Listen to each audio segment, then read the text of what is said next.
Hello everyone, welcome to the YouTube channel of Inside Sports Science. In today's lecture, we are going to study the another topic of human nervous system, that is the limbic system and reflex action. In the previous lecture, we have studied about the functions of the brain. So hello everyone, I'm your educator. You are watching Inside Sports Science. Let's begin. Limbic system, इसको हम emotional brain भी बोलते हैं। हमने brain के कई सारे parts देखे, fore brain, mid brain, hind brain. लेकिन उन पार्ट्स के अलावा भी कुछ और पार्ट्स हमारे ब्रेन में मौजूद होते हैं और उन चीजों को हम लिम्बिक सिस्टम में इंक्लूड करते हैं। करेक्ट। अभी हम देखते हैं कि वो पार्ट्स कौन से होते हैं जो लिम्बिक सिस्टम के अंदर आते हैं।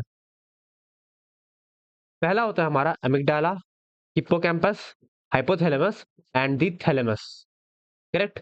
वन बाय वन हम पहले ये देखते हैं कि इनके फंक्शंस कैसे होते हैं। Let's start with amygdala. Amygdala का क्या फंक्शन होता है? ये हमारे ब्रेन में फियर और एंगर जैसी फीलिंग्स को कंट्रोल करता है।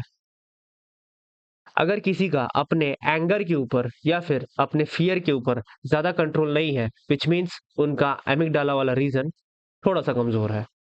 करेक्ट। उसके बाद आता है हमारा hippocampus. This is hippocampus. Hippocampus आपकी मेमोरी को कंट्रोल करके रखता है। This is the memory.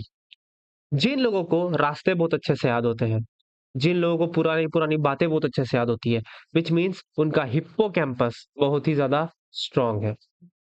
Then comes hypothalamus and the thalamus. इनके फंक्शंस हमने पहले ही पढ़े हैं, लेकिन स्टिल ये कंट्रीब्यूट करता है हमारे इमोशनल ब्रेन में। हाइपोथैलेमस हमारे बॉडी में सेक्सुअल डिजायर को मेंटेन करके रखता है एंड थैलेमस ये एक रिले इंफॉर्मेशन का काम करता है, विच मीन्स लोअर बॉडी से जितनी भी इंफॉर्मेशन आती है वो सबसे पहले थैलेमस में जाती है और उसके बाद वो हमारे सेरेब्रम में पहुंचती है और सेरेब्रम जो चीज डिसाइड करता है वो जाती है थैलेमस के थ्रू हमारे बाकी लोअर बॉडीज में। करेक्ट। तो लिम्बिक सिस्टम के चार हिस्से होते हैं, hypothalamus, amygdala, hippocampus and the thalamus. I hope आपको द लिम्बिक सिस्टम क्लियरली समझ में आया होगा। Okay, now let's move forward. अभी हम ये देखते हैं what is the reflex action. Reflex action होता क्या है? जब आप कोई काम सडनली करते हैं बिना सोचे समझे, इमीडिएटली अगर आप कोई काम कर देते हैं, उसको हम बोलते हैं रिफ्लेक्स एक्शन। ऐसे काम जिसको करने के लिए आपको सोचना नहीं पड़ता, वो आपके प्रैक्टिस में है। और जब ऐसी कोई एडवर्स सिचुएशन आपके सामने आती है, तो आपका बॉडी, आपका माइंड बहुत जल्दी रिस्पॉन्स कर देता है और वो आपके कंट्रोल में बिल्कुल भी नहीं होता। जैसे कि let me give you an example. आप कहीं जा रहे हैं, आपके सामने में कोई डरावनी चीज आ गई एकदम एज ऑफ सडन, जो आपने कभी एक्सपेक्ट ही नहीं किया होगा। तो उसको देखते ही साथ आपके मुंह से क्या निकलता है?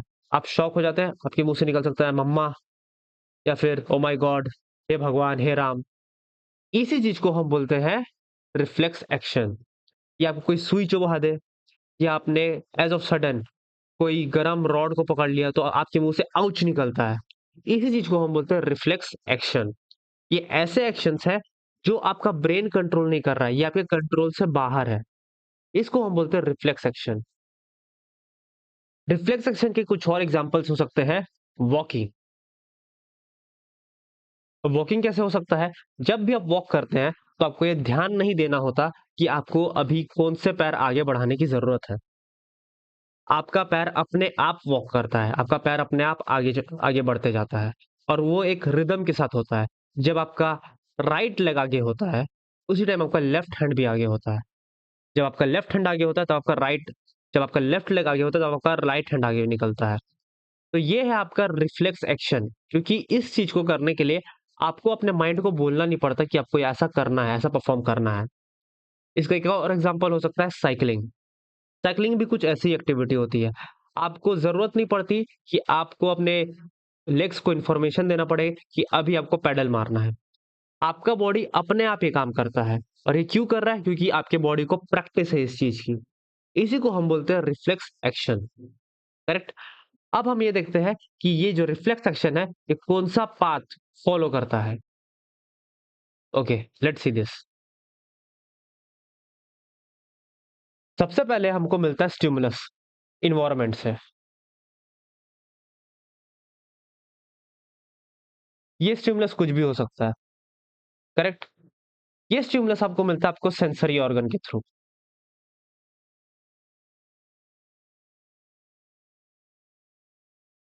लेट से आपको स्टिमुलस मिल रहा है, एक सडन लाइट आपके आंखों में आ रही है, light, this is an example. और ये आ रही है आपके सेंस ऑर्गन्स में, और ये सेंस ऑर्गन क्या हो सकता है? आपका आईज। इसके बाद जो सेंसरी न्यूरॉन्स होते हैं, ये इस इंफॉर्मेशन को लेके जाएंगे आपके सीएनएस के पास, सेंसरी न्यूरॉन। इसको हम एफरेंट न्यूरॉन भी बोलते हैं। मैंने आपको अच्छे से बताया था कि एफरेंट न्यूरॉन क्या होते हैं। ये वो न्यूरॉन होते हैं जो सेंसरी ऑर्गन से मैसेज लेके जाते हैं आपके सेंट्रल नर्वस सिस्टम में, एफरेंट न्यूरॉन, या हम इसको रिसेप्टर्स भी बोलते हैं। इसके बाद ये इंफॉर्मेशन पहुंचता है आपके सेंट्रल नर्वस सिस्टम में, और प्रिसाइसली अगर बोला जाए तो सेंट्रल नर्वस सिस्टम में स्पाइनल कॉर्ड के पास आता है। क्या ये सिर्फ स्पाइनल कॉर्ड तक आता है? क्या ये ब्रेन में नहीं पहुंचता? बिल्कुल पहुंचता है। ये जो इन्फॉर्मेशन है ये ब्रेन में भी जाता है इसके बाद आगे। लेकिन आपको करना क्या है? ये इन्फॉर्मेशन आपको ब्रेन नहीं देता, ये आपका स्पाइनल कॉर्ड ही देता है। करेक्ट। इसके बाद यहां से आपका आपका सेंट्रल नर्वस सिस्टम आपको इंस्ट्रक्शन देगा कि आपको आगे करना क्या है। जैसे ही आपके आंखों में लाइट्स आई, तो वैसे ही आप अपना हेड को टर्न कर लेंगे। करेक्ट। तो यहाँ पे ये जो इन्फॉर्मेशन है कि आपको अपने हेड को टर्न करना है, ये इन्फॉर्मेशन आपका लेके जाएगा इफेक्टर न्यूरॉन, या हम इसको एफरेंट न्यूरॉन भी बोलते हैं, या फिर हम इसको मोटर न्यूरॉन भी बोलते हैं। एफरेंट न्यूरॉन क्या होता है? ये वो न्यूरॉन्स होते हैं जो मैसेज को सेंट्रल नर्वस सिस्टम से हमारे बॉडी में कैरी करते हैं, और ये जाता है हमारे इफेक्टर के पास, और उसके बाद हमारा बॉडी रिस्पॉन्स करती है। करेक्ट। यहाँ पे जो आपको इंफॉर्मेशन दिया गया है, जो आपको इंस्ट्रक्शन दिया गया है कि आपको एज ऑफ सडन हेड अपना टर्न करना है, तो ये इंफॉर्मेशन आपको आपका ब्रेन नहीं, स्पाइनल कॉर्ड दिया है। और स्पाइनल कॉर्ड इस जो इंफॉर्मेशन आपको दिया है, यही होता है आपका रिफ्लेक्स एक्शन, क्योंकि ये काम आप बिना सोचे समझे कर रहे हैं। अगर ये इंफॉर्मेशन आपको ब्रेन दिया होता तो आप ये बोल सकते थे कि हमने सोच समझ के काम किया है। लेकिन इंफॉर्मेशन जो है ये ब्रेन तक अभी तक पहुंचा नहीं है। ब्रेन इंफॉर्मेशन सबसे पहले आया आपके स्पाइनल कॉर्ड के पास, फिर स्पाइनल कॉर्ड ऐसा इंफॉर्मेशन भेजता है, ऐसा इंस्ट्रक्शन भेजता है जो आपके रेगुलर प्रैक्टिस में है। करेक्ट। जैसे कि as of sudden head turn करना, या अपने हाथों को अपने आंखों के पास लेके आना ताकि वो लाइट्स आपके आंख में ना जाए। करेक्ट। तो this is the reflex arc. हम इसका एक प्रॉपर डायग्राम भी यहाँ पे देख लेते हैं। This is your hand and it is touching a hot product, this is it is very hot. Correct. यहां से आपका जो एफरेंट न्यूरॉन है, ये लेके जा रहा है इंफॉर्मेशन आपके स्पाइनल कॉर्ड में, this is the spinal cord. यहां से मैसेज आपके ब्रेन पे जा रहा है, लेकिन जो इंस्ट्रक्शन है वो यहीं से वापस चले जा रहा है। इंस्ट्रक्शन कौन दे रहा है? आपका स्पाइनल कॉर्ड ही दे रहा है। करेक्ट।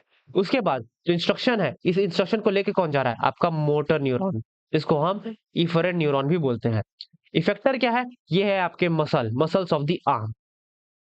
ये आपके मसल्स में इंफॉर्मेशन गया, और फिर आपका मसल कॉन्ट्रैक्ट करेगा, और आप अपना हाथ यहां से हटा लेंगे। This is the reflex arc, और इस पूरे प्रोसेस को हम रिफ्लेक्स एक्शन भी बोलते हैं। करेक्ट। यहां पे आपका पूरा chapter that is nervous system complete होता है। तो this is all for today's video. इसके बाद जो आने वाले लेक्चर्स है उसमें हम endocrine system that is chemical control and coordination को स्टडी करने वाले हैं। Right. I hope you are understanding all the concepts. If you have any doubt, then please let me know in the comment section. I will try my best to solve your doubts. If you find this video very useful, then please like, share, comment and subscribe to the channel. See you in the next video. Till then, goodbye.